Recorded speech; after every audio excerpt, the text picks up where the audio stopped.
নমস্কার বন্ধুগণ, সুস্বাগতম আমাদের চ্যানেল চলো শিখি। মাধ্যমিক 26-এর জন্য 42 উপপাদ্যটা অত্যন্ত গুরুত্বপূর্ণ।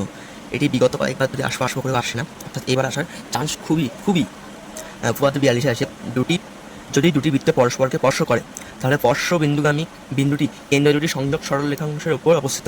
অর্থাৎ দেখো, যে দুটো বিন্দু পরপরকে স্পর্শ করে, এটার কেন্দ্র আর স্পর্শ বিন্দুটা একই সরলরেখার উপর অবস্থিত। প্রদত্ত এ ও বি কেন্দ্রগামী, আমি এই চিত্রের মধ্যে করবো। এ ও বি দুটো কেন্দ্রগামী বৃত্ত, এটা বড় ছোটো বা তোমরা সমান করতে পারো। পি হচ্ছে স্পর্শবিন্দু, পিটা প্রমাণ করতে হবে এ পি আর বি সমরেখা, মানে একই সরলরেখার উপর। মানে এটা একটা সরলরেখা প্রমাণ করলে এটা প্রমাণিত হবে। অঙ্কন করতে হবে তোমাকে এ আর পি যুক্ত করতে হবে, আর পি আর বিটা যুক্ত করতে হবে। আর প্রমাণে কী দেওয়া আছে, এ কেন্দ্রীয় দেখো এ কেন্দ্রীয় ও বি কেন্দ্রীয় দুটি বৃত্তে পরস্পরকে পি বিন্দুতে শিফট করে, অর্থাৎ পি বিন্দুর উপর তাদের একটা সাধারণ স্পর্শক আছে। এই সাধারণ স্পর্শককে আমরা এসটি ধরে নেবো, এখানে বই লেখা আছে এসটি ধরে নেওয়া হয়েছে। পি বিন্দুর উপর দুটি বৃত্তের উপর সাধারণ স্পর্শক। এবার এ কেন্দ্রের বৃত্তের ক্ষেত্রে আমরা কল্পনা করি, এটার ক্ষেত্রে হচ্ছে কি এসটি একটা স্পর্শক এবং এপি হচ্ছে স্পর্শ বিন্দুগামী একটি ব্যাসার্ধ।